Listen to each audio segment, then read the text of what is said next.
महाकारुणिक तथागत सम्यक संबुद्ध तथागत द्वारा उपदिष्टित सद्धम्म और तथागत का पवित्र पावन ऐसा भिक्षु संघ, ऐसे बुद्ध धम्म संघ तीन रत्नों को त्रिवार वंदन करते हुए हमारे गुरु आचार्य जी को, उपाध्याय जी को वंदन करते हुए सभी सत्वों के प्रति मैत्री भावना करते हुए जुड़े हुए सभी शील संपन्न श्रद्धावान उपासक उपासिका बालक तथा बालिका इनके प्रति मंगल मैत्री मंगल कामना। तो आज हम बड़ा विशेष टॉपिक के ऊपर डिस्कशन करने वाले हैं। तो हम मध्यम मार्ग के ऊपर थोड़ा डिस्कशन करने वाले हैं। मतलब मध्यम मार्ग तो हम तो जितने भी प्रवचन होते हैं, जितना भी भगवान जी का उपदेश है, वो सभी ही मध्यम मार्ग है। लेकिन क्या होता है कि मध्यम मार्ग की हमारी जो प्रैक्टिस है वो प्रॉपरली नहीं होती। कुछ कुछ चीजों में हमें मध्यम मार्ग समझ में आता है, लेकिन कुछ कुछ चीजों में मध्यम मार्ग जो है समझ में नहीं आता है। तो मध्यम मार्ग समझने के लिए सबसे बेसिक है कि मध्यम मार्ग मतलब क्या है। दुख मुक्ति का मार्ग है ना। मध्यम मार्ग मतलब क्या है? दुख मुक्ति का मार्ग है। दुख सभी सत्वों को होता है, जितने भी जीव है, जितने भी संसार में संसरण करने वाले जीव है, सत्व है, चाहे वो अपाय गति के जीव है, मनुष्य गति हो, देवता गति हो, ब्रह्मलोक हो, अरूप ब्रह्मलोक हो, सभी सत्व क्या है? जन्म धर्मा है, मरण धर्मा है। जहाँ जन्म है, जहाँ मरण है, वहाँ पे दुख है, ऐसा भगवान जी समझाया है। तो इसीलिए दुख के भी क्या होते हैं? अलग अलग लेवल्स होते हैं बोल सकते हैं, या फिर सुख के भी क्या होते हैं? अलग अलग लेवल्स होते हैं। तो उन उन लेवल तक हमें और टाइम लिमिट भी होता है ना। लेवल होते हैं, टाइम लिमिट होता है। कोई कोई दुख जो होता है थोड़े समय के लिए होता है, कोई कोई सुख जो होता है थोड़े समय के लिए होता है, कोई कोई दुख जो होता है लंबे समय के लिए होता है, कोई कोई दुख जो होता है सॉरी सुख जो होता है लंबे समय के लिए होता है। जैसे नरक में अगर कोई जीव है तो वो लंबे अंतराल तक क्या करता है? दुख ही दुख भोगता है। और यदि कोई देवता है या फिर ब्रह्मा है, अरूप ब्रह्मा है, तो लंबे अंतराल तक वो क्या करता है? सुख ही सुख भोगता है ना। तो इसीलिए मध्य मार्ग क्या है? ना तो दुख से घृणा है, ना तो सुख से चाहत है ना। ना तो दुख से घृणा है, ना तो सुख से चाहत है। दुख मुक्ति हमें भले ही चाहिए, लेकिन दुख में सुख भी होना चाहिए, और सुख के प्रति आसक्ति भी नहीं चाहिए, सुख में हमारी उपेक्षा भी चाहिए। तो इस प्रकार से ये मध्यम मार्ग होता है। तो ये एक है। और दूसरी चीज में यहाँ पे है कि हम जो निर्वाण है, निर्वाण क्या है? परम सुख है। निर्वाण सभी सुखों से परे सुख है। निर्वाण ऐसा सुख है कि जिसमें आसक्ति हो ही नहीं सकती। निर्वाण ऐसा सुख है कि जिसमें अटैचमेंट हो ही नहीं सकती। तो इस प्रकार का सुख इसलिए बोला गया है कि निब्बानम परमं सुखम। आसक्ति होती है तो कोई कारण होता है, किसी कारण की वजह से आसक्ति होती है। लेकिन निर्वाण का कोई कारण नहीं है, इसीलिए निर्वाण में कोई आसक्ति नहीं होती है ना। तो निर्वाण मतलब परम सुख है। तो ये परम सुख, ये जो साधारण सुख होता है उसमें आसक्ति हो सकती है, उस सुख को भोगा जा सकता है। लेकिन निर्वाण सुख है, उसमें आसक्ति नहीं होती है, उसको भोगा नहीं जाता, उसको जस्ट महसूस किया जाता है ना। वो महसूस होता है। और वो सभी सुख और दुखों से परे होता है। तो ये होता है उसको अदुखम असुखम प्रकार का भी सुख बोल सकते हैं, है ना। या फिर उसको निरामिष सुख भी बोलते हैं, या फिर उसको निरामिषा निरामिषा सुख भी बोलते हैं। निरामिष से भी निरामिष, इस प्रकार का सुख होता है।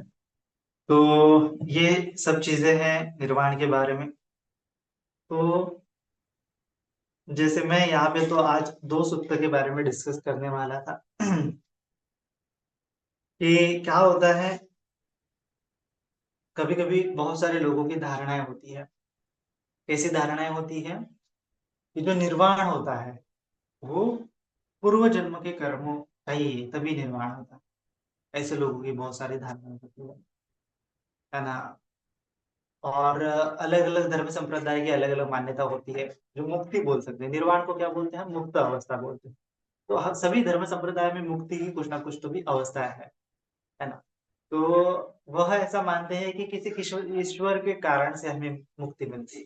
कोई गॉड, कोई अल्लाह होता है जो हमें मुक्त कराता है। तो ऐसे एक एक तरह से मान्यता होती है कि ईश्वर के कारण हमें मुक्ति मिलती है, मोक्ष मिलता है, मोक्ष का सुख मिलता है। ऐसा भी कुछ कुछ की मान्यता होती है। और कुछ कुछ ऐसी मान्यता रखने वाले होते हैं, ना तो वो ईश्वर को मानते हैं ना तो कुछ, है ना। वो जस्ट ऐसे ही मानते हैं। तो जनरली एक सूत्र है अंगुत्तर निकाय में महावज्ञ है, उसमें तित्था यतनादि सूत्र है, तित्था यतनादि भी सूत्र है। तो 62 नंबर का अंगुत्तर निकाय में ये सूत्र है। तो उसमें भगवान जी ने साफ साफ बताया है कि ये सुख, सुखा वेदना या फिर सुखा, सुखं व दुखं व अदुखम असुखम व, तो इनका क्या कारण है ना। सुख का क्या कारण है, दुख का क्या कारण है, और असुख अदुख का क्या कारण है ना। तो सुख, कोई कोई आदमी बोलता है तो निब्बानंग परमं सुख है, वैसा ऐसा भगवान जी ने बोला है। तो कुछ कुछ लोग बोलते हैं कि ये सुख जो होता है हमें पूर्व कर्मों के कारण इस जन्म में हम सुख भोगते हैं, या फिर पूर्व कर्म के कारण ही सुख मिलता है। कोई कोई मानता है कि ईश्वर के कारण ही सुख मिलता है, और कोई कोई व्यक्ति क्या मान सुख और दुख मिलता है, और कोई कोई व्यक्ति क्या मानता है कि ईश्वर के कारण ही, ना तो ईश्वर के कारण, मतलब सुख और दुख का कोई कारण नहीं है, अकारण अहेतु, अच्छा बोलते हैं अहेतु के प्रत्यय से सुख और दुख उत्पन्न हो रहा है। तो जो कुछ भी घटना हो रही है, सुखा वेदना, दुखा वेदना, अदुखा असुखा वेदना, ये पूर्व जन्मों के कारण हो रही है। ऐसा अगर मान्यता रखने वाले हैं, तो भगवान जी ने उनको क्वेश्चन किया है कि अगर सुख और दुख पूर्व कर्मों के कारण हो रहा है, तो इसका मतलब कोई व्यक्ति जो है प्राणी हिंसा कर रहा है, चोरी कर रहा है, वो भी जो शील खंडित कर रहा है, वो भी पिछले कर्मों के कारण कर रहा है। कोई व्यक्ति हत्या कर रहा है, समझो अभी मर्डर होते हैं, तो पिछले जन्मों के कारण ही मर्डर हो रहा है ना। जैसे कोई व्यक्ति मर रहा है, कोई मर्डर कर रहा है, तो हम क्या बोलते हैं बहुत बार कि उसके कर्म होंगे इसीलिए वो मर गया, उसको मार डाला, है ना। और मारने वाले के भी कर्म हो सकते हैं। तो ऐसा हमें लगता है कभी कभी, लेकिन ये हमेशा सही हो ऐसा नहीं है, कभी कभार हो सकता है ना। पूर्व जन्मों के कारण ही मर्डर नहीं होते, पूर्व जन्मों के कारण ही वो मारने वाला नहीं मारता है। इस जन्म में भी कारण हो सकते हैं, है ना। पूरा का पूरा पूर्व जन्म में होगा तो प्राणी हिंसा करने वाला, हत्या करने वाला व्यक्ति कहेगा कि पूर्व जन्म से मैं बदला ले रहा हूँ, है ना। तो मुझे पनिशमेंट मत दो, फांसी मत दो, मुझे जेल में मत डालो। चोरी करने वाला कहेगा कि पिछले जन्म में इसने मेरा चुराया था, इस जन्म में मैं इसका चुरा चुरा रहा हूँ, तो मुझे फांसी मत दो, मुझे जेल में मत डालो। तो ऐसे थोड़े ना संसार चलता है ना। तो इसको बोलते हैं उपेक्षित हेतुवाद, जो होता है पूर्व जन्मों के कारण होता है, जो होता है पूर्व कर्मों के कारण होता है। तो अभी ऐसा हो रहा है कि निर्वाण की संख्या भी ऐसा पूर्व जन्मों के कारण होता है, तो ऐसा बिल्कुल भी नहीं है। वो केवल सम्यक संबुद्ध होते हैं, बच्चे बुद्ध होते हैं, अग्र श्रावक होते हैं, उनको पारमिता करने की आवश्यकता होती है। लेकिन बाकी जो जितने भी अनंत होते हैं, लाखों लाखों करोड़ करोड़, या फिर हम अगर होंगे, आप लोग अगर होंगे, तो उनको पारमिता की कोई आवश्यकता नहीं है। क्योंकि पारमिता का मतलब क्या है, कुप्यगत हेतु हुआ, पूर्व जन्म में जितना किया उस संचित के आधार पर उसको मिलेगा। लेकिन पारमिता की कोई आवश्यकता नहीं है इसी जन्म में सुख पाने के लिए, क्योंकि भगवान ने सुख का मार्ग, रास्ता बताया है। उस रास्ते पे अगर चलोगे तो जल्दी सुख मिलेगा, इसी जन्म में सुख मिलेगा। तो सुख और दुख का कारण उभयगत हेतुवाद है। ऐसा अगर कोई मानता है तो भगवान जी ने बोला है कि ये घातक दृष्टिकोण है, मिथ्या दृष्टिकोण है ना। 3 प्रकार की घातक दृष्टियां बताई है। दूसरी है कि ईश्वर निर्माण के कारण सुख और दुख मिलता है, ईश्वर निर्माण के कारण मोक्ष मिलता है ना। जैसे कोई सोचेगा ना मुझे पूर्व कर्म, पूर्व जन्म के कर्म होंगे तो ही मुझे निर्वाण मिलेगा, ऐसा अगर सोच रहा है तो भी मिथ्या धारणा है। कोई अगर सोच रहा है कि ईश्वर आत्मा मुझे आ, मुक्ति दिलाएगा, निर्वाण दिलाएगा, तो वो भी गलत धारणा है। सुख और दुख के कारण ईश्वर आत्मा नहीं है ना। क्योंकि अगर ऐसा होता तो ईश्वर के हाथ में ही सब कुछ होता, तो ईश्वर किसी को दुख ना देता, जन्म का दुख नहीं देता, व्याधि का दुख नहीं देता, बीमारी का दुख नहीं देता, चोरी हत्या नहीं करवाता। चोरी हत्या अगर कोई आदमी कर रहा है तो इसका मतलब वो पूर्व पूर्व जन्मों के कारण कर रहा है, तो वो कहेगा कि बदला ले रहा हूँ, या फिर ईश्वर के निर्माण से है, ईश्वर के हाथ में है, तो ईश्वर के हाथ में है तो वो मरने वाले को नहीं रोक रहा है, मरने वाले को नहीं रोक पा रहा है, तो इसका मतलब नहीं रोक पा रहा है तो वो ईश्वर के हाथ में भी नहीं है। और फिर लास्ट में है अहेतुक। अच्छा, सुख और दुख का कारण अहेतुक है। अहेतुक है ऐसा मानेंगे तो चोरी अहेतु के कारण चोर जो कर रहा है बिना हेतु के चोरी नहीं कर सकता। कोई प्राणी हिंसा कर रहा है तो बिना हेतु के प्राणी हिंसा नहीं कर सकता। क्रोध कर रहा है तो बिना हेतु के क्रोध नहीं कर सकता। कहीं ना कहीं उसके अंतर्मन में क्रोध हो सकता है, बाहर में क्रोध हो सकता है ना। तो ये कारण होते हैं हेतु प्रत्यय, है ना। ये हेतु और प्रत्यय, ये हेतु और प्रत्यय समझोगे तो मार्ग समझ में आता है। सबसे पहली बात इसको बोलते हैं दृष्टि विशुद्धि। ये दृष्टि विशुद्धि मैं क्यों पहले समझा रहा हूँ, क्योंकि ये बहुत इंपॉर्टेंट है। अगर आप दृष्टि में फंस गए तो आपको कभी निर्वाण नहीं मिलेगा, आपको कभी मध्यम मार्ग नहीं मिलेगा। मध्यम मार्ग का अर्थ क्या है? कोई दृष्टि नहीं। मध्यम मार्ग का अर्थ क्या है? कोई दृष्टि नहीं है। जैसे ब्रह्मजाल सूत्र में भगवान जी ने 62 प्रकार की दृष्टियां बताई, है ना। 62 प्रकार की दृष्टियां बताई, लेकिन भगवान जी की दृष्टि क्या है फिर, है ना, उसमें जिक्र नहीं किया गया। तो भगवान जी की दृष्टि क्या है? हेतु प्रत्यय। हे धम्मा हेतु पभवा, हेतु तेसन तथागतो आह, तेसन से यो निरोधो एवं वादी महासम, है ना। सारिपुत्र बंते जी ने ये गाथा सुनी और वो श्रोतावर्ण हो गए थे। सारिपुत्र बंते जी भी नहीं थे तब, तो वो उपस्थित श्रवण ही थे। असोजित बंते जी ने उनको बताया कि मेरे भगवान जी का वाद क्या है। हे धम्मा हेतु पभवा, मतलब जितने भी हेतु के कारण उत्पन्न हुए धर्म है, हेतु पवा, हेतु तेसन तथागतो आहो, उसका हेतु भगवान जी जानते हैं, उसका कारण भगवान जी जानते हैं। जो कुछ भी इस संसार में उत्पन्न वाली होने वाली चीज है वो किसी न किसी कारण से उत्पन्न हुई ही हुई है, 100% है। क्योंकि अकारण इस जगत में कुछ होता ही नहीं है। तो कारण की वजह से हुई है, तो सभी चीज के कारण भगवान जी जानते हैं। हे धम्मा हेतु भवा, जो हेतु के कारण उत्पन्न हुए धर्म है उस सभी हेतुओं को भगवान जानते हैं, उस सभी कारणों को भगवान जानते हैं। हेतु तेसन तथागतो आहो, हेतु तो जानते ही जानते हैं, तेसन से यो निरोधो, उसका निरोध भी जानते हैं, उसका निधान भी जानते हैं। कि जो व्यक्ति संसार में जो चीज हो, व्यक्ति वस्तु परिस्थिति हो, पार्टिकल क्यों ना हो, डस्ट पार्टिकल क्यों ना हो, छोटा सा एटम क्यों ना हो, कोई भी चीज हो इस संसार में, वो उत्पन्न हुई है, कोई जीव है, तो उसका कारण जानते हैं। और वो कब नष्ट होगी वो भी जानते हैं, कैसे नष्ट होगी उसका निदान भी जानते हैं। इसीलिए ये भगवान जी का वाक्य है, एवं वादी महासमुखी, वो हेतु को जानने के लिए कहते हैं और उसका निदान को जानने के लिए कहते हैं, है ना। सुख और दुख के हेतु होंगे कुछ, कारण सुख और दुख उत्पन्न नहीं होता, उसका कुछ तो भी कारण होगा, तो उस कारणों को खोजो, ऐसा भगवान जी बोलते हैं। और उसका कुछ ना कुछ तो भी निदान होगा, कहीं ना कहीं जाके तो यह सुख और दुख खत्म होगा, तो उसका निदान जानो, उसके तेसन जो निरोधो, उसका निदान जानो, ऐसा भगवान जी बोलते हैं। तो यही भगवान जी का वाद है, हेतु प्रत्यय, हेतु और प्रत्यय, है ना। उत्पत्ति का कारण क्या है, उसका निवारण क्या है, या फिर कॉज क्या है, इफेक्ट क्या है ना, उसका इफेक्ट का भी कॉज एंड इफेक्ट क्या है। तो इस प्रकार से ये हेतु और प्रत्यय का धर्म है। तो मध्यम मार्ग मतलब क्या है? सम्यक दृष्टि। सम्यक दृष्टि मतलब क्या है? हेतु प्रत्यय को जान, है ना। हेतु प्रत्यय को जान लिया तो ही मध्यम मार्ग जाना जा सकता है। हेतु प्रत्यय नहीं जाना तो मध्यम मार्ग कभी भी नहीं जाना जा सकता, है ना। तो निर्वाण को पाने के लिए आपको निर्वाण के हेतु और प्रत्यय जानने पड़ेंगे, सिंपल सी बात है ना। तो निर्वाण के हेतु और प्रत्यय आपने नहीं जाने तो आपको कभी भी निर्वाण नहीं मिले, सिंपल सी बात। मैं यही कहना चाहता था इस सूत्र के माध्यम से। तिथा यतनादि सूत्र 62 नंबर का सूत्र है, अंगुत्तर निकाय में, महावग्ग में। तो इसका ऐसा क्यों बताया भगवान जी ने?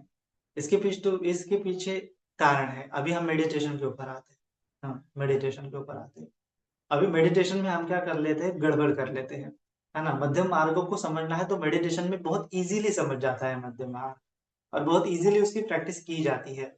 बाहरी जगत में मध्यम मार्ग की चिंतन मनन करेंगे तो बहुत लंबा होता चला जाएगा, लेकिन शॉर्टकट में अगर उसको खोजना है तो अंदर खोजो और ध्यान में खोजो। ध्यान में खोजोगे तो बहुत जल्दी मिलेगा, ध्यान में नहीं खोजोगे तो नहीं मिलेगा, है ना।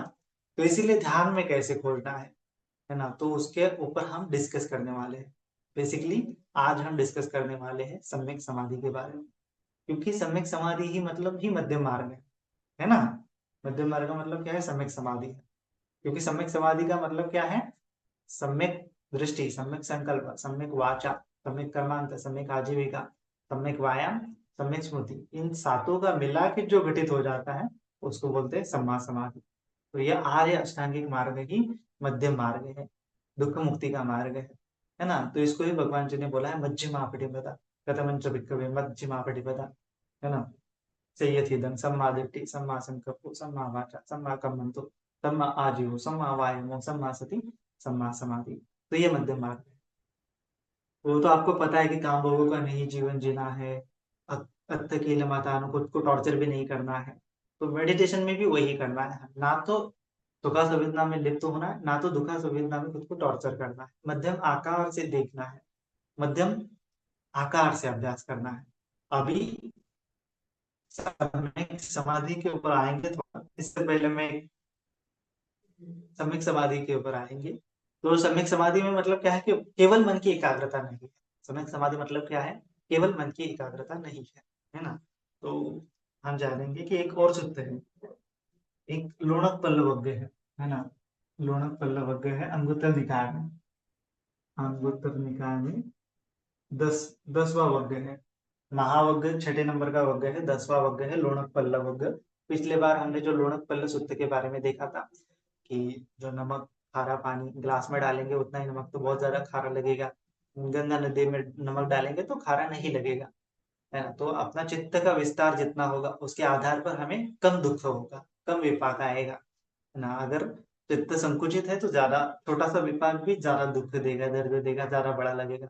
लेकिन चित्त बहुत विशाल है, महत्गत है, तो छोटा सा बड़ा कितना भी क्यों ना विपाक आए, हम उसका ज्यादा दुख नहीं होता है। तो इस प्रकार से लोणक पल्लव वग्ग में ही ये निमित्त सूत्र है। लोणक पल्लव वग्ग 10वें नंबर का वर्ग है, उसमें 11 नंबर का सूत्र है, 11 नंबर का सूत्र है निमित्त सूत्र, है ना। तो ये निमित्त सूत्र स्पेशली किस चीज का निमित्त है, आप समझ भी गए होंगे। तो ये निमित्त सूत्र है निर्वाण का निमित्त पाने के लिए भगवान जी ने बताया, है ना, कि कैसे कैसे अभ्यास करना है। तो इसमें तीन तीन चीजें बताई है, तीन निमित्त के बारे में बताया है। एक तो समाधि निमित्त, दूसरा है उपग्रह निमित्त,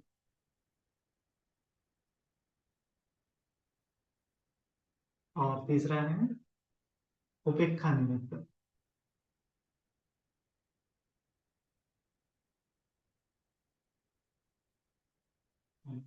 तो ये तीन प्रकार के निमित्त बताए हैं।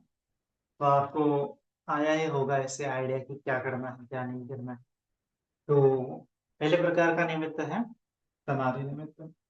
समाधि निमित्त मतलब मेडिटेशन में हम मन को एकाग्र करने की भावना करते हैं, समाधिस्थ करने की भावना करते हैं। तो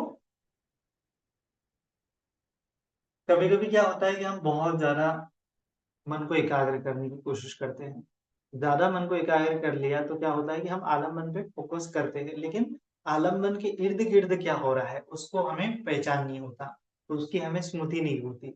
तो स्मृति समाधि इंद्रिय की प्रैक्टिस करेंगे या फिर समाधि निमित्त के अभ्यास करेंगे तो क्या होता है कि अगर ज्यादा इसका अभ्यास कर लिया तो कोसज्ज हो जाता है, बोलते हैं। कोसज्ज मतलब आलसी, आलस्य ज्यादा घुस जाता है शरीर में, है ना। जो व्यक्ति ज्यादा समाधि की भावना करता है वो उसको ज्यादा नींद आती है, नींद आती है, आलस्य आता है, क्योंकि चित्त बहुत ज्यादा रिलैक्स होने से, बहुत ज्यादा रिलैक्स, बहुत ज्यादा टेंशन फ्री बोल सकते हैं, और बहुत ज्यादा केयरलेस बोल सकते हैं, कुछ भी बोल सकते हैं। तो केयरलेस, टेंशन फ्री हो जाता है चित्त, तो उसके कारण कोसज जो उत्पन्न हो, तो कोसज जो उत्पन्न हो गया तो हम सही मायने में सही चीज को नहीं जान पाते। हाँ। मतलब हम एक ही चीज को जान रहे हैं और एक ही चीज को केवल मन एकाग्र करने का अभ्यास कर रहे हैं, मन को एकाग्र करने का अभ्यास करते रहेंगे तो बाकी की चीजें नहीं जान पाएंगे। कब मेरे मन में आलस्य आया, कब वो तंद्रा आ गई, कब वो ये गया, तो होश नहीं है, तो कोसज्ज हो जाता है, केयरलेस हो जाता है, केयर फ्री हो जाता है ना। इस प्रकार से हो जाता है कि वो कोई अभ्यास नहीं कर पाता, है ना। ये ऐसा कह सकते हैं कि हम सात्विक ढंग से एकाग्र नहीं हो, वो एकाग्र हो जाता है, एकाग्रता का अभ्यास करने से कोशज्य जाता उत्पन्न होता है। तो इससे, और इधर अगर आपने कोशज्य को क्रॉस भी कर लिया समाधि करते करते करते, तो प्रथम ध्यान लगेगा, द्वितीय ध्यान लगेगा, तृतीय ध्यान, चतुर्थ ध्यान लगेगा, लेकिन ये केवल लोकीय समाधि होगी, लोकीय समाधि होगी, लोकोत्तर समाधि नहीं होगी, सम्यक समाधि नहीं होगी। सम्यक समाधि क्यों नहीं है? क्योंकि वो सम्यक रूप से घटित नहीं हुई है। ना तो उसने उसने ना तो सम्यक दृष्टि की भावना है, ना तो हाँ सम्यक संकल्प की भावना है, ना तो सम्यक वाचा, ना तो सम्यक कम्मंत, सम्यक आजीवन, ना तो सम्यक वायाम, सम्यक सती, कुछ नहीं है, केवल समाधि है। तो ज्यादा ज्यादा समाधि करेंगे तो ये सात जो बाकी मध्यम मार्ग के अंग है वो भावित नहीं होंगे। तो इसीलिए केवल मन को एकाग्र करना मतलब सम्यक समाधि नहीं है ना? तो इसीलिए आपको मन को एकाग्र करने के लिए ये दो और निमित्त की भावना करनी पड़ती है ना? तो ये दूसरा निमित्त क्या है? पग्गह निमित्त, है ना? पग्गह निमित्त भी क्या है कि अगर अलग अलग से भावना करेंगे तो क्या होता है? गड़बड़ होता है। समाधि का मतलब क्या है कि इन तीनों का मध्य बिंदु खोजना। समाधि का मतलब क्या है? तीनों का मध्य बिंदु खोजना, है ना? तो सम्यक समाधि का मतलब क्या है? इन तीनों का मध्य बिंदु खोजना। तो समाधि निमित्त अगर ज्यादा करेंगे तो मन एकाग्र हो जाएगा, लेकिन उसमें कोई ज्ञान नहीं होगा, सिंपल सी बात।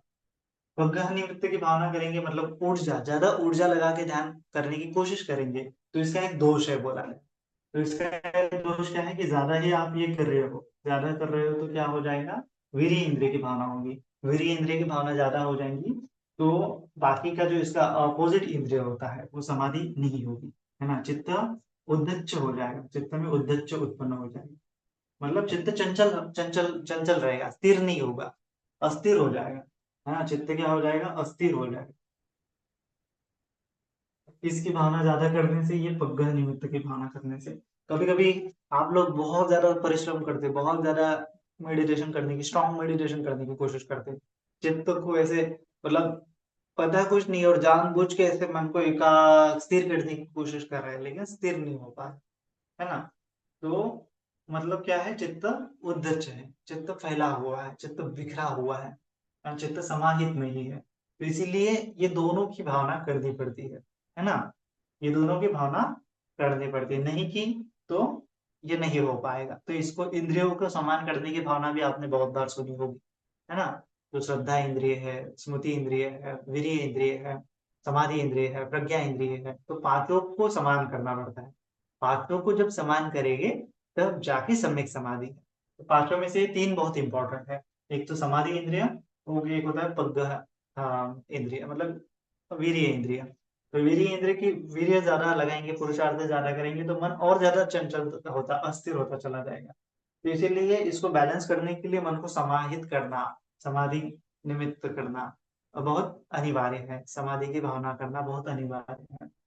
और उसके बाद होता है उपेक्षा निमित्त। ये उपेक्षा निमित्त भी क्या है कि अगर ज्यादा उपेक्षा निमित्त की भावना करेंगे तो आसवा है कभी नहीं प्राप्त कर पाओगे, आसवा है तो कभी देख नहीं पाओगे, आश्रव के क्षय को कभी देख नहीं पाओगे। और ये सबसे इम्पोर्टेंट है। और क्या क्यों इम्पोर्टेंट है? क्योंकि बहुत सारे लोग केवल उपेक्षा निमित्त की भावना करते हैं और उनको लगता है कि हम सम्यक समाधि की भावना कर रहे हैं। तो ये उपेक्षा निमित्त मतलब उपेक्षा करता है ना? उपेक्षा करता है मतलब कि आलम्बन को ग्रहण नहीं करता है ना? आलम्बन को ग्रहण नहीं करता है। जैसे आप वेदना के ऊपर कर रहे अभ्यास कर रहे हो तो वेदना में ये उपेक्षा निर्माण करने की कोशिश करता है एकदम। इसको आप ये बोलते हैं ना, इसको आप ये बोलते हैं उपेक्षा निमित्तों को क्या बोलते हैं? दृष्टा भाव, है ना? उपेक्षा निमित्तों को क्या बोलते हैं? दृष्टा भाव। तो दृष्टा भाव होते हुए आप क्या कर रहे हो? ये ये निमित्त को देख रहे हो, वेदना को देख रहे हो, तो दृष्टा भाव भी पूरी तरह से दृष्टा भाव से भी नहीं करना होता है। दृष्टा भाव से कर लिया तो आप आसव खय को कभी देख नहीं पाओगे, क्योंकि आसवा खया मतलब क्या है? प्रज्ञा है। प्रज्ञा मतलब क्या है कि आपको जो आपका आलम्बन है उसका हेतु और प्रत्यय जानना पड़ेगा, और उपेक्षा में वो हेतु प्रत्यय नहीं पता चलता। वेदना का हेतु और कारण क्या है ना? निदान क्या है ना? वो जानना पड़ता है, और उपेक्षा से वो जाना नहीं जाता है, वो समाधि से जाना जाता है। तो इसीलिए तीनों का ये क्या करना पड़ेगा आपको? बैलेंस करना पड़ेगा। तीनों का बैलेंस ही सम्यक समाधि है ना। सिंपल रूप से तीनों का बैलेंस ही सम्यक समाधि है।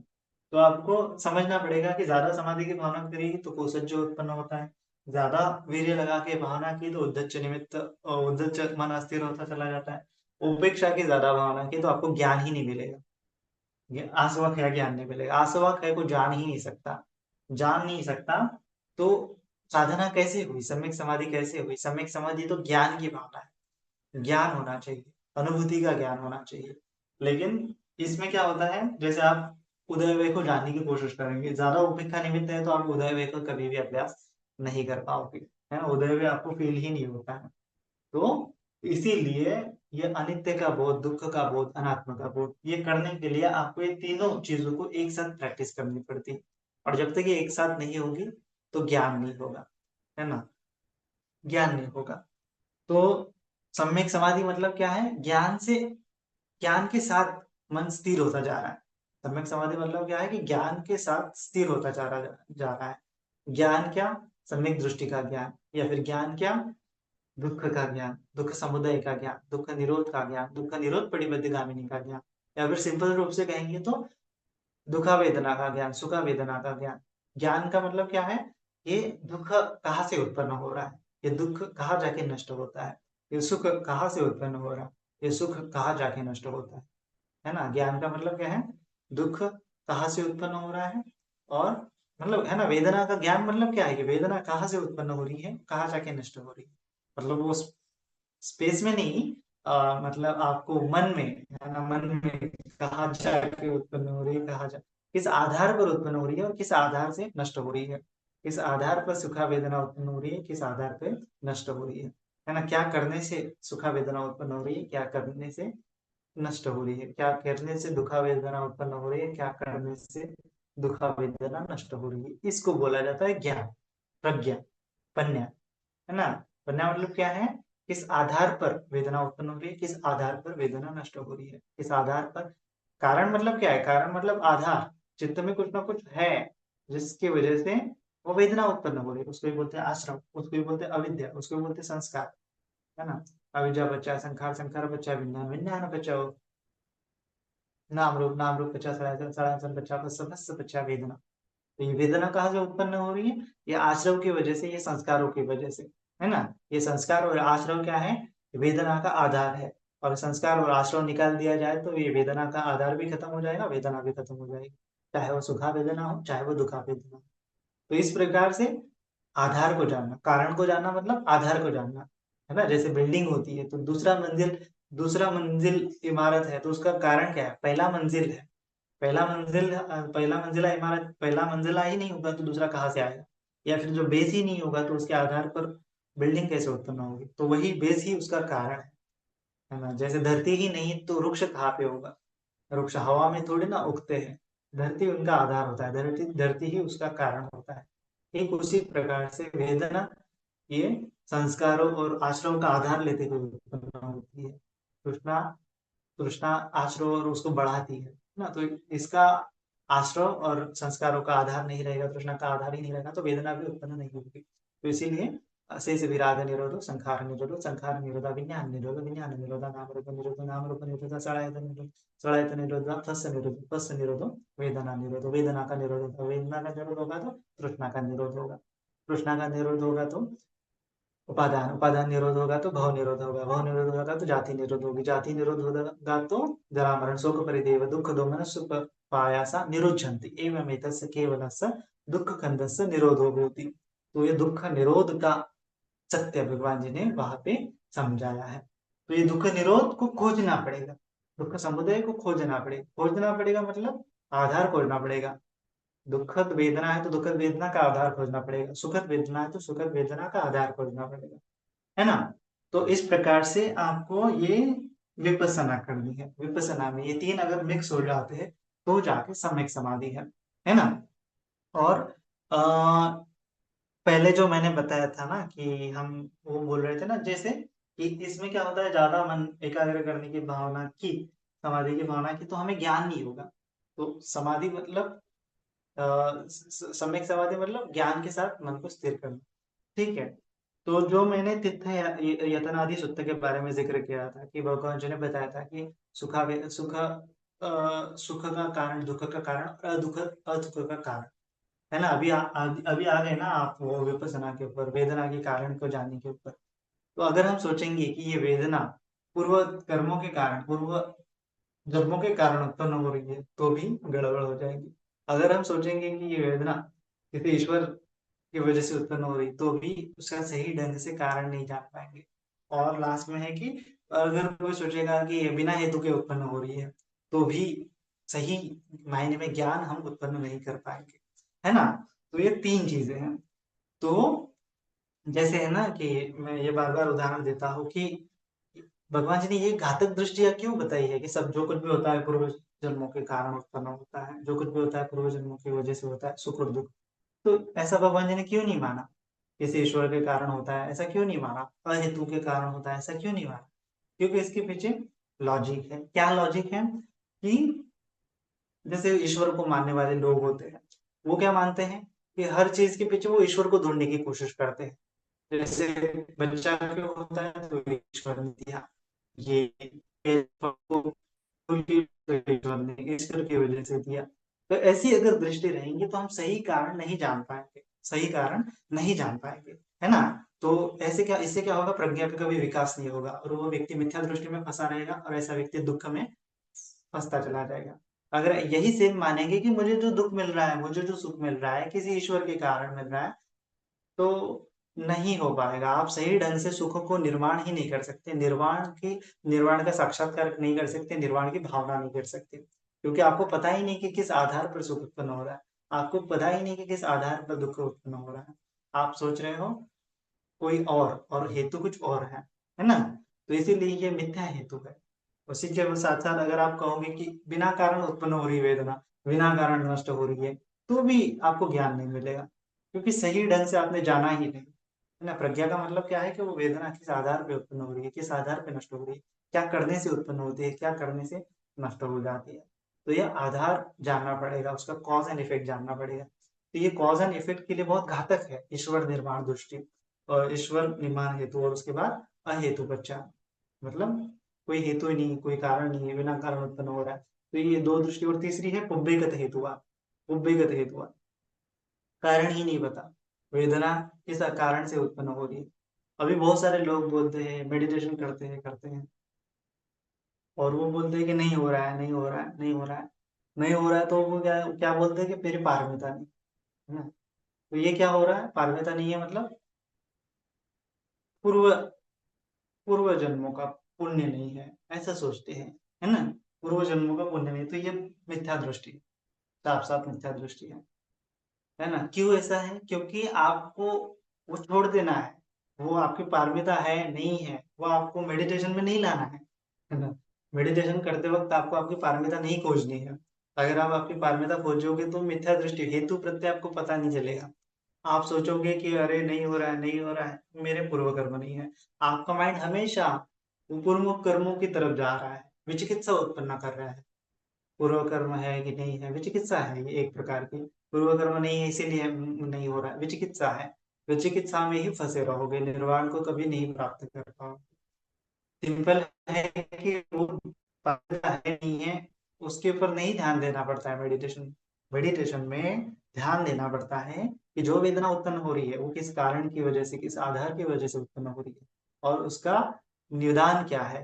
क्या हेतु है कि वो वेदना नष्ट होती है, क्या हेतु है कि वो वेदना बढ़ती है। तो ये अगर जान लिया तो जाके सही मायने में प्रज्ञा उत्पन्न होती है। तो प्रज्ञा उत्पन्न होने के बाद सही मायने में कोई व्यक्ति जो होता है सोतापन्न, सकृदागामी, अनागामी या अनंत होता है, अन्यथा नहीं होगा। पारमिता वो पूर्व जन्मों की वजह से नहीं हो रहा है, नहीं हो रहा है ऐसा मानते रहेगा तो कभी नहीं होगा। ये मिथ्या दृष्टि की तरफ जाने वाला है, ये भयंकर है, तो इसको बहुत घातक दृष्टिकोण में बोला है ना। तो आपको समझना है, ऐसा नहीं है कि बुद्धिज्म के बाहर ही ये मिथ्या दृष्टिकोण उत्पन्न होते, कभी कभी बुद्धिज्म में भी हो जाते हैं। इसीलिए तो बुद्धिज्म में बहुत सारे सेक्ट गिर पड़े हैं। महायाना है, वज्रयाना है, तंत्रयाना है, अपने अपने हिसाब से करने की कोशिश की है। किसी एक छोटे से शॉर्टकट पाने की कोशिश की है, कभी किसी ने एक ही चीज को फोकस किया है संपूर्ण रूप से, नहीं किया है, सम्यक रूप से नहीं किया है, सम्यक रूप से नहीं किया है प्रैक्टिस, सम्यक रूप से थ्योरी नहीं जानी है, तो नहीं हो पाएगा, कितना भी कोशिश करने से नहीं हो पाएगा।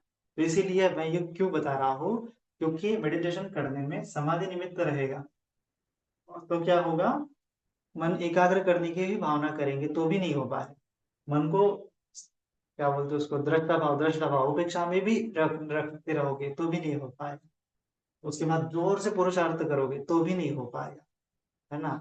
हमें फिर से, मैंने पिछले वीडियो में भी बताया था कि विपස්සना क्यों करनी है, अनित्य को क्यों देखना है, उसी प्रकार से ये समाधि निमित्त क्यों भावना करनी है, ये वीर्य की क्यों भावना करनी है, और ये उपेक्षा निमित्त की क्यों भावना करनी है, जब तक ये क्लियर नहीं हो जाता तब तक ये करने से कुछ फायदा भी नहीं होगा, है ना। जब तक आपको पता नहीं चलता कि समाधि किस लिए करनी है, जब तक आपको पता नहीं चलता कि वीर्य किस हेतु से, किस लिए करना है, या फिर उपेक्षा निमित्त किस हेतु हेतु और किस अर्थ के लिए करना है, तो नहीं हो पाएगा। इसीलिए आपको इन तीनों का अर्थ खोजना पड़ेगा, क्यों करनी है ना। क्यों करनी है, तो हमें दुख का निरोध करने के लिए, दुख का निरोध करने के लिए क्या अनिवार्य है, ज्ञान, कि ये कैसे उत्पन्न हो रही है वेदना, प्रॉपरली वेदना के ऊपर बहुत ज्यादा लोग मेडिटेशन करते हैं, इसीलिए मैं वेदना को बार बार लेते आ रहा हूँ, और वो वेदना हमारा आलम्बन भी है, कायानुपशन वेदनानुपशन, इसीलिए भी ले आ रहा हूँ। तो वेदना के ऊपर बहुत सारे लोग अभ्यास करते हैं, इसीलिए भी बता रहा हूँ। तो ये तीनों को शॉर्ट में अभी हम क्या करेंगे, दूसरे ढंग से इसको समझेंगे, इन तीनों का हमें बैलेंस ढूंढना है, ठीक है। तीनों को अलग अलग नाम देंगे तो क्या हो सकता है, जैसे मैं शॉर्टकट में आपको समझने के लिए नाम देता हूँ। समाधि मतलब क्या है, समाधि मतलब आलम्बन को पूरी तरह जानने का भाव, फिर युक्त चित्त से पूरी तरह से जानने का भाव, या फिर आलम्बन को अंदर बाहर जानने का भाव, तो इसको मैं बोलूंगा एक भोक्ता भाव। आपके यहाँ पे बहुत शब्द है ना, भोक्ता भाव। एक होता है पगध निमित्त, वीर्य लगाना, मतलब बहुत परिश्रम करना या फिर करना कुछ, तो भी इसको बोलते हैं कर्ता भाव। ये आप ज्यादा इसमें क्या हो, फैमिलियर हो इन तीनों शब्दों में, इसीलिए मैं ये यूज कर रहा हूँ। और लास्ट में क्या है, दृष्टा भाव।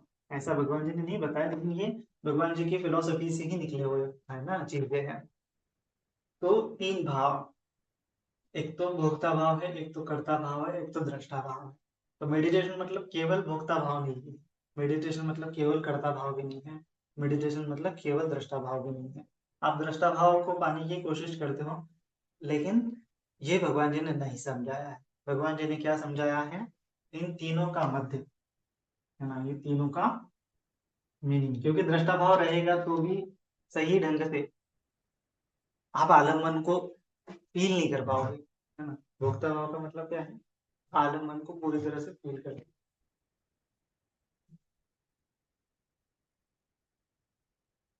भोक्ता भाव का मतलब क्या है, मैं कहना क्या चाह रहा हूँ कि आलम्बन को पूरी तरह से फील करना। दृष्टकर्ता भाव का मतलब क्या है कि आलम्बन से आश्रव को हटाना, वो जो जिस आधार पर वेदना उत्पन्न हो रही है उस आधार को हटाना, उस आधार के ऊपर अभ्यास करना। और दृष्टा भाव का मतलब क्या है कि रिएक्ट नहीं होना। तो तीनों चीजों को एक साथ अगर आपने कर लिया, बैलेंस बना दिया, इसका इज इक्वल टू बना दिया, इसका इज इक्वल, ये तीनों का मेल बना दिया, तब जाके सही मायने में आपको सम्यक समाधि प्राप्त हो जाएगी, है ना। ये तीनों का इक्वल क्या है, सम्यक समाधि, है ना। तो फिर से समझेंगे कि थोड़ा क्या है, क्या है, क्या है। अगर दृष्टा भाव ही रहा है तो वेदना किस आधार पे उत्पन्न हो रही है नहीं जान पाओगे। जैसे कोई अंधा व्यक्ति है, या फिर आप है, और आपने आंख बंद करके कोशिश की कि बारिश का मौसम है ना, तो बारिश कितनी गिर रही है, बारिश कितनी गिर रही है, तो देखने वाला तो देखेगा कि बारिश कितनी हो रही है, लेकिन आप समझो फॉर एग्जाम्पल एक अंधा अंधा आदमी है, और वो कोशिश करेगा कि मुझे जानना है कि बारिश कितनी हो रही है, बारिश कितनी हो रही है, ठीक है। लेकिन वो जब तक बारिश में नहीं निकलेगा तब तक उसको बारिश पता चलेगा क्या, नहीं पता चलेगी। अब दृष्टा भाव का मतलब क्या है कि वो बारिश में जा रहा है, लेकिन अपने साथ में अम्ब्रेला लेके जा रहा है, अपने साथ में अम्ब्रेला लेके जा रहा है। तो अम्ब्रेला लेके जाने के बाद भी उसको पता नहीं चलेगा कि बारिश कितनी हो रही है, कितनी मात्रा में हो रही है ना। तो ज्ञान नहीं होगा। मैं कहना क्या चाह रहा हूँ कि आपको वेदना का ज्ञान नहीं होगा ज्यादा दृष्टा भाव रहा तो, है ना। क्योंकि आपको वेदना मतलब क्या है, भोक्ता भाव मतलब ही वेदना है। क्योंकि वेदना के माध्यम से ही नहीं, वेदना ही भोक्ता भाव है। तो वेदना को जानना है तो इस भोक्ता भाव को जानने के अलावा आपके पास ऑप्शन ही नहीं है। तो अंधे को ऑप्शन ही नहीं है, उसको थोड़ा भीगना पड़ेगा, है ना। भीगना पड़ेगा तब जाके उसको पूरी तरह से गीला होगा। गीला पड़ने से वो समझेगा कि मैं कितनी मिनट में गीला हुआ, है ना। उसके आधार पर वो समझेगा कितना मोटा बारिश है, कितना पतला बारिश है, कितने प्रमाण में मैं भीगा हूँ, है ना। तो उस आधार पर पता चलेगा कि ये वेदना का आकार उतना, उकार कितना बड़ा है ना, ये कितनी बड़ी है। तो सही ढंग से आलम्बन को जानने के लिए हम समाधि की भावना करते हैं। जब सही ढंग से आलम्बन को जानेंगे तो ही क्या हो सकता है कि उसमें से ज्ञान मिल सकता है ना। और ये मैं नहीं कह रहा हूं कि ये हमें ये ये मेडिटेशन करने के लिए कायानुपश्यना, वेदनानुपश्यना, चित्तानुपश्यना, धम्मानुपश्यना, पर्टिकुलरली कायानुपश्यना और वेदनानुपश्यना करने के लिए ये बहुत आवश्यक है ना। तो कायानुपश्यना में तो ज्यादा ये नहीं हो रहा है, लेकिन वेदनानुपश्यना में दुखा वेदना आती है। दुखा वेदना को केवल हम उपेक्षा से देखेंगे तो उसका ज्ञान नहीं मिलेगा। तो दुखा वेदना के देखने के लिए हमें वो दुखा वेदना को स्पर्श भी करना पड़ेगा, है ना। तो दृष्टा भाव का मतलब क्या है, कोटिंग हो जाती है। जैसे कोई थर्मास की बॉटल है, या फिर जैसे जैसे ये ग्लास है और ये ग्लास में ये पानी है, जो चाय है, ये गर्म है कि ठंडा है। ऐसा कब हमें पता चलेगा कि जब उसको स्पर्श होगा चित्त का।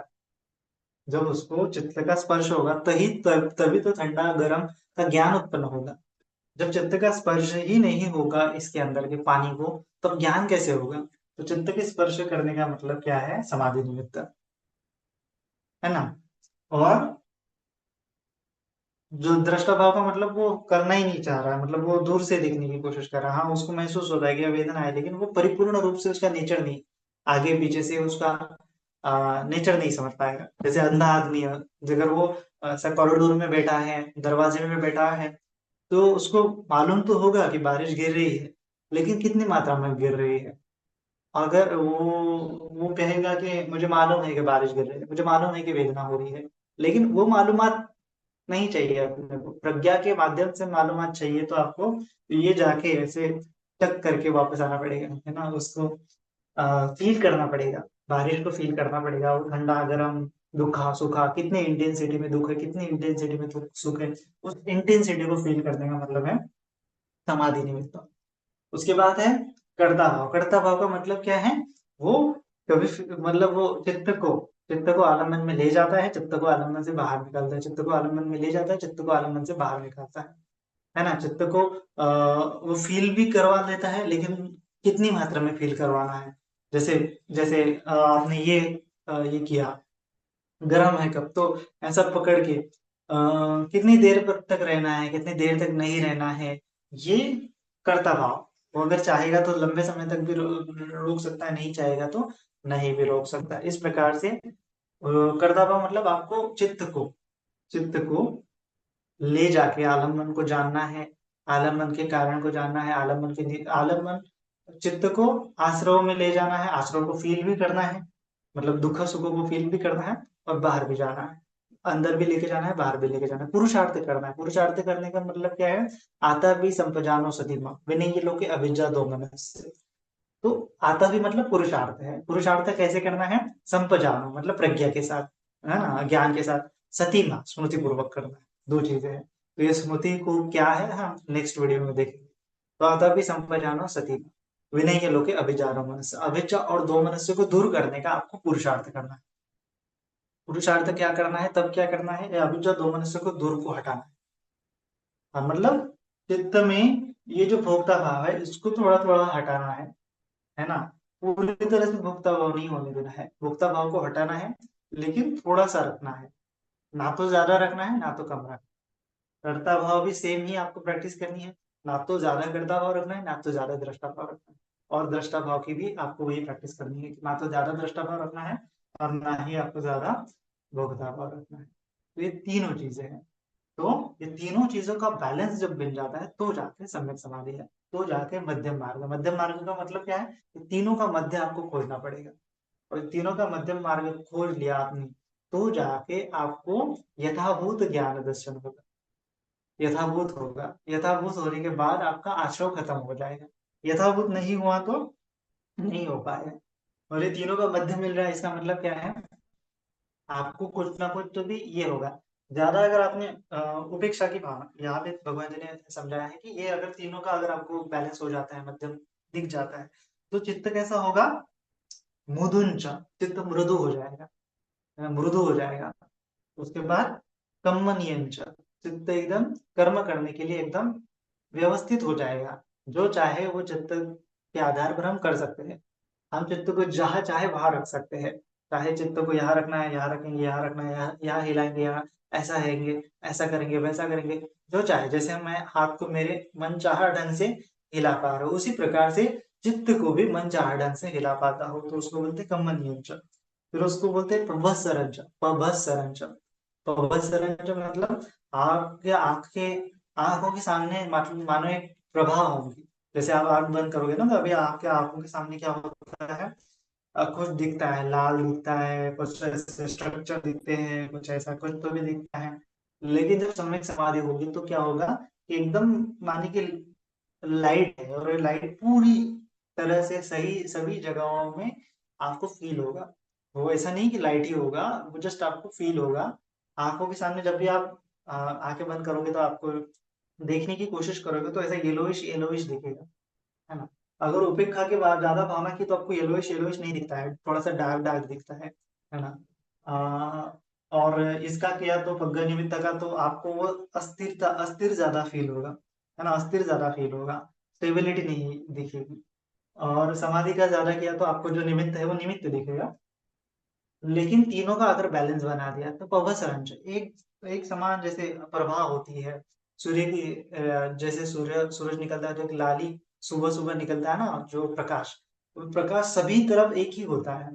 जब सूरज ऊपर ऊपर आता है तो पूर्व दिशा में ज्यादा प्रकाश होता है, पश्चिम दिशा में कम होता है। लेकिन जब वो उसकी प्रभा निकल रही होती है तो चारों दिशाओं में एक समान ही प्रभा होती है। तो उसी प्रकार से आंखों बंद करने के बाद चारों दिशाओं में एक समान ही आपको फील होगा, प्रभा दिखेगी, आप येलोइश येलोइश देखेगा, फील होगा। तो इसका मतलब ये पबसरम चित्त, चित्त एकदम, चित्त में भी वो प्रभा होगी और वो आपको आंखों के सामने भी दिखेंगी। और पभंगु, पभंगु ये सबसे इंपॉर्टेंट है। सही मायने में वो भंग आपको दिखाई देगा, भंग ज्ञान होगा। सही मायने में आश्रव का भंग हो रहा है। भंग ज्ञान का मतलब आश्रव का भंग हो रहा है। आश्रव का भंग हो रहा है मतलब आश्रव से जो संस्कार, संस्कार को ही आश्रव बोलोगे, अविद्या बोलोगे, और ये अविद्या और संस्कार की वजह से वेदना उत्पन्न होती है, तीनों मिक्सचर होते हैं। तो उसमें से आश्रव खत्म होते जा रहे हैं, ऐसा आपको साफ साफ दिखाई दे जाएगा। भंग होते जा रहे हैं, पभंगुच, है ना, पभंगुच। सम्मा समाधि यदि आसवानम खया, है ना, उसको बोला जाता है सम्मा समाधि। सम्यक रूप से चित्त समाहित हो जाएगा, समाधिष्ट हो जाएगा, आसवानम खया, खयाय। तो आसवा, आश्रव खत्म होने के साथ साथ सम्यक रूप से चित्त जो है समाधिस्थ होता चला जाएगा। तो ये चार क्वालिटीज आएगी, मुदुंच, कमनीयंच, पभसरंच, और उसके बाद पभंगुंच। तो ये चार क्वालिटीज अगर आपको दिख रही है तो इसका मतलब क्या है, सम्यक समाधि। अगर ये चार क्वालिटीज नहीं है तो इसका मतलब सम्यक समाधि नहीं है। चित्त मृदु होना चाहिए, चित्त में कुछ पीड़ा नहीं रहनी चाहिए, है ना। चित्त एकदम जैसे गद्दे को स्पर्श, रुई को स्पर्श करेंगे वैसा स्पर्श होना चाहिए। उसके बाद कमन इमेज, जहां चाहे वहां लेके जा सकते हैं। लेते जाते वक्त कुछ संस्कार आपको फील नहीं होंगे, कुछ हड़थड़ा आपको फील नहीं हो जाएगा, कुछ हर्डल आपको फील नहीं होगा। माने कि कोई संस्कार रोक रहा है या फिर संस्कार नहीं जाने दे रहा है। जैसे मैं कहूंगा कि आपके चित्त को फैलाओ, तो बहुत सारे संस्कार है कि जो आपके चित्त को फैलने नहीं देते हैं। इसका मतलब क्या है कि अभी तक वो मृदु नहीं हुआ है, या फिर कमन्यंच नहीं हुआ है, कर्म करने के लिए सही मायने में स्थापित नहीं हुआ है, सही मायने में अधिष्ठित नहीं हुआ है, सही मायने में तैयार नहीं हुआ है। उसके बाद पवसरंच, प्रभाव ऐसी एकदम प्रसन्न प्रसन्न दिखाई देगा। उसके बाद पभंग गोचर, तो संस्कार भंग भंग होते चले जाएंगे। जो हर्डल जितने भी आएंगे, हर्डल को देखेंगे तो वो भंग भंग नष्ट नष्ट होते चले जाएंगे, दिखाई देंगे, है ना। तो ये नष्टवर्ता का, अनित्य का बोध वहां पे उस समय में होगा, अनित्य का बोध होगा, अनित्य, नष्ट, दुख का भी बोध होगा और अनात्म का भी बोध हो जाएगा। तो ये तीनों बोध एक साथ जब हो जाएंगे तब सम्यक समाधि है। फिर प्रथम ध्यान में तो वीर्य कर्ता भाव ज्यादा स्ट्रांग रहेगा, द्वितीय ध्यान में भोक्ता भाव स्ट्रांग रहेगा और तृतीय ध्यान में दृष्टा भाव स्ट्रांग रहेगा। लेकिन शुरुआत में तो ये तीनों का मध्य आपको खोजना पड़ता है, और मध्य खोजने के बाद तब जाके पुरुषार्थ करना पड़ता है। जब आपको मध्यम मार्ग मिलता है तब जाके सही मायने में टाइम होता है कि आप पुरुषार्थ करो। और सही मायने में अगर आपने पुरुषार्थ करने के साथ मध्यम मार्ग जब मिला और पुरुषार्थ करना चालू कर दिया, तब जाके बैठे बैठे ही आपको आपने अगर अधिष्ठान लिया तो दो में से एक फल प्राप्त होते हैं, अनागामी नहीं तो अनंत। तो अगर ज्यादा पुरुषार्थ किया तो अनागामी तो होता ही होगा। तो कब, जब इन तीनों का मध्य मिल जाता है तब उसके बाद ज्ञान सही फिर से वो उसको परिशुद्ध करते करते प्रथम ध्यान, द्वितीय ध्यान, तृतीय ध्यान, चतुर्थ ध्यान, चतुर्थ ध्यान, तृतीय ध्यान, द्वितीय ध्यान, प्रथम ध्यान, ऐसा करते करते फिर लास्ट में चित्त परिपूर्ण रूप से ज्ञान प्राप्त कर लेता है तब जाके, और वो दृष्टा कौन है उसका भी ज्ञान प्राप्त कर लेता है तब जाके अनंत होता है। तो ये बात की बातें हैं, लेकिन फिलहाल तो इन तीनों का आपको मध्य को फाइंड आउट करना है। तो आपको जानना पड़ेगा कि समाधि क्या है, आपको अंदर में जानना पड़ेगा कि समाधि क्या है। ये पग्गह निमित्त मतलब ये पूर्व वीर्य क्या है, मैं क्या वो पुरुषार्थ कर रहा हूँ, है ना। और फिर उसके बाद उपेक्षा निमित्त, है ना। उपेक्षा निमित्त मतलब उपेक्षा के साथ, दृष्टा भाव के साथ में क्या कैसे देखता हूँ। और ये कभी कभी क्या होता है, उपेक्षा निमित्त मतलब आपको जानबूझ के अगर आप दृष्टा भाव को ले जाने की कोशिश कर रहे हो तो ऐसे खिंचाव सा आपको महसूस होगा। ज्यादा वीर्य लगा रहे हैं तो भी आपको थोड़ी देर के लिए शांति मिलेगी, थोड़ी देर के लिए चित्त स्थिर होगा, लेकिन फिर भी आपको वो उद्देश्य नहीं गायब होगा, बेचैनी रहेगी, आपको शांति नहीं महसूस होगी। थोड़ी देर के लिए होगी लेकिन वो सम्यक रूप से शांति नहीं होगी, है ना। तो इसीलिए उपेक्षा मतलब खिंचाव तनाव, और ये ऊर्जा ज्यादा लगा दिया मतलब ज्यादा चित्त चंचल है। अगर ये दो चीजें हैं तो आपको ये समाधि का अभ्यास करना चाहिए, चित्त को स्थिर करने का अभ्यास करना चाहिए, क्योंकि चित्त को स्थिर करने के लिए हम प्रैक्टिस कर रहे हैं। समाधि निमित्त मतलब क्या है कि चित्त स्थिर नहीं है, लेकिन ये एक ही जगह पे टिका हुआ है और वितर्क को भी जान रहा है, विचार को भी जान रहा है, वो वेदना को भी जान रहा है और वेदना के आधार पर चित्त में कितना दुख उत्पन्न हो रहा है उसको भी जान रहा है ना। तो इसको वितर्क विचार के बारे में बताया था। नेक्स्ट वीडियो में हम वितर्क विचार के ऊपर भी डिस्कस करेंगे। तो शुरुआत में आपको समाधि मतलब क्या है, वो फील करना, आलम मन को फील करना अंदर से बाहर से। जैसे जैसे जैसे होता है ना, पुराने जमाने में वो उठना होता था तो मिट्टी का साबुन होता था, तो उसको यूज करने के लिए ऐसे थोड़ा उसके ऊपर छिड़काव डालते हुए उसको थोड़ा गीला गीला करना पड़ता था। तो अगर परिपूर्ण रूप से उसको यूज करना है तो बोला जाता था कि परिपूर्ण रूप से वो भीग जाना चाहिए। परिपूर्ण रूप से भीगेगा तो उसके अंदर पार्टिकल पार्टिकल तक क्या हो जाएगा, पानी आ जाएगा। या फिर हम कॉटन का ये ले सकते हैं, कॉटन का, और कॉटन का समझो रुई का हमने गोला थोड़ा सा कपास लिया और उसको हमने तेल में भिगो दिया, है ना। तो तेल में भिगो दिया तो जैसे रुई रुई जो होता है वो तेल को कैसे ग्रहण करता है, अंदर बाहर से। वो रुई के ऊपर ऊपरी ऊपरी आउटर बाउंड्री पे भी तेल होता है, अंदर अंदर तक भी तेल होता है, सभी जगह रुई का तेल होता है। तो उसी प्रकार से समाधि निमित्त है। वेदना जानोगे तो वेदना का पूरा आपको फील, अगर बॉडी को जानोगे तो बॉडी के अंदर भी बाहर फील होगा, बाहर भी फील होगा। वेदना जानोगे तो अंदर भी फील होगा, बाहर भी फील होगा। चित्त को जानोगे तो अंदर भी फील होगा, बाहर भी फील होगा। तो ये भोक्ता का भाव का मतलब आपको फील करना है, फील करने का भाव। कर्ता भाव का मतलब आपको एक्शन लेने का भाव। दृष्टा भाव का मतलब आपको डिटैच रहने का भाव। ये तीनों भाव आपको एक साथ करने हैं, है ना। तो आपको देखना है कि ये तीनों में से मैं ज्यादा कौन सा करता हूँ, और उसको बैलेंस करने के लिए फिर आपको ये चीजें चीजें जो है अल्टरनेट करनी चाहिए। भगवान जी ने बताया कि टाइम टाइम पे करनी चाहिए इन भावनाओं को। टाइम टाइम पे भी कर सकते हैं, एक साथ भी कर सकते हैं।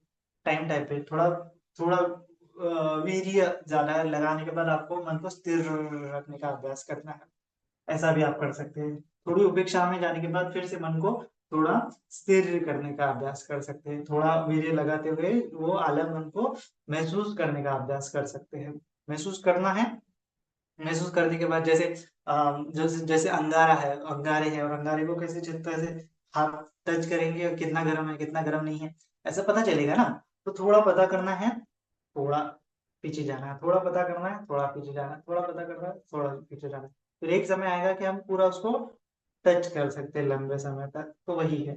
तो ये पग्ग निमित्त का मतलब थोड़ा ग्रहण करना है, थोड़ा छोड़ देना है, थोड़ा ग्रहण करना है, थोड़ा छोड़ देना है। फिर ऐसे करते करते सम्यक रूप से उसको ग्रहण करने का अभ्यास आ जाएगा। ना तो पूरी तरह से दबा के ग्रहण करना है, ना तो पूरी तरह से पूरे छोड़ के ग्रहण करना है। वेदना को ना तो पूरी तरह से दूर लौट के अभ्यास करना है, ना तो पूरी तरह से उसमें डूब के क्रंदन करके अभ्यास करना है ना।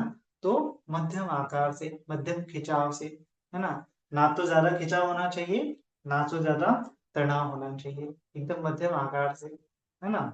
मध्यम आकार से जब प्रैक्टिस करोगे तो मध्यम आकार का, मध्यम मार्ग का निमित्त उत्पन्न होगा, मध्यम निमित्त उत्पन्न होगा, निर्वाण का निमित्त उत्पन्न होगा। तो ऐसा करते करते आपको समझ में आएगा। पहले तो आपको भंग भंग फील होगा, उदय हुए फील होगा, भंग फील होगा। उसके बाद आपको मतलब प्रथम ध्यान की ये अवस्था है, अगर उसको बहुत बार आपने कर लिया तो द्वितीय ध्यान में चले जाते हैं, बहुत बार द्वितीय ध्यान का अभ्यास किया तो तृतीय ध्यान में चले जाते हैं। ऐसा करते करते हम अगले अगले स्टेप पे जाते रहते हैं। तो फिलहाल के लिए इतना ही। थोड़ा ज्यादा कॉम्प्लिकेटेड हो सकता है, लेकिन ध्यान में सही मायने में मध्य मार्ग को खोजने के लिए ये सूत्र बहुत इंपॉर्टेंट है। ये तीनों निमित्त की भावना का मीन खोजना, मध्यम खोजना, यही मध्य मार्ग है। और इसी से सम्यक समाधि साध्य होगी। फिर इसी से ही हम सही मायने में उदय हुए और भंगों को देख पाएंगे, सही मायने में अनित्य का दर्शन होगा, सही मायने में दुख का दर्शन होगा, और सही मायने में अनात्मा का भी दर्शन होगा। तो ये अनित्य दुख अनात्मा का दर्शन करने के लिए हम विपස්සना कर रहे हैं, है ना। तो आपको ये तीन चीजों को सही ढंग से समझना है, बार बार चिंतन मनन करना है, और अपने अंदर में नाम देना है। आपको नॉमेनक्लेचर करना आना चाहिए कि हाँ मैं इसको भोक्ता भाव बोल रहा हूँ, हाँ मैं इसको कर्ता भाव बोल रहा हूँ, हाँ मैं इसको दृष्टा भाव बोल रहा हूँ, या फिर हाँ मैं इसको समाधि बोलूंगा, हाँ मैं इसको पग्गह बोलूंगा, मतलब पुरुषार्थ करना और वीर्य लगाना, एफर्ट्स लगाना, ऐसा बोल रहा हूँ। मैं इसको उपेक्षा में रहना बोल रहा हूँ। तो इस प्रकार से अगर आपको अनित्य नहीं फील हो रहा है, नित्य क्या है नहीं समझ रहा है, तो इसका मतलब अभी भी आप उपेक्षा की भावना कर रहे हो, जबकि आपको दुख नहीं फील होगा, लेकिन फिर भी वो उपेक्षा निमित्त है ना। तो कभी कभी हम उपेक्षा निमित्त को ही अनात्म दर्शन समझ लेते हैं, लेकिन वो सही ढंग से नहीं हुआ होता है।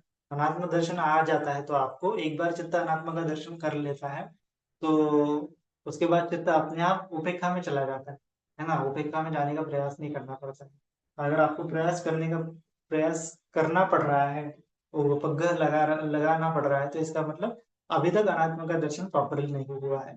तो उसको दर्शन करने के लिए फिर से आपको अनित्य का दर्शन करना पड़ेगा। इसके साथ साथ पूरी तरह से दुख का दर्शन भी करना पड़ेगा मुक्त भाव के साथ साथ। और कर्ता भाव मतलब दुख और दुखों को मिटाने का भाव, दुख दुख को मिटाने का भाव, दुख दुख को मिटाने का भाव, है ना। और फिर उसके बाद दृष्टा भाव, तो अपने आप वो स्थित होता चला जाएगा, स्थित एकदम सम्यक रूप से, है ना। ना तो ज्यादा समाधि में लीन रहेगा चित्त, ना तो ज्यादा वीर्य लगाने की काम पड़ेगा चित्त, ना तो ज्यादा उसको दृष्टा भाव में ले जाने का काम करना पड़ेगा। वो एक साथ एक एक रूप को, एक एक संस्कारों को गिरता हुआ देखते देखते देखते देखते एकदम समाधि में होता चला जाए। तो इसी के साथ साथ सभी का मंगल हो, सभी का कल्याण हो, सभी जन सुखी हो, सुखी हो, सुखी हो। साधु साधु साधु।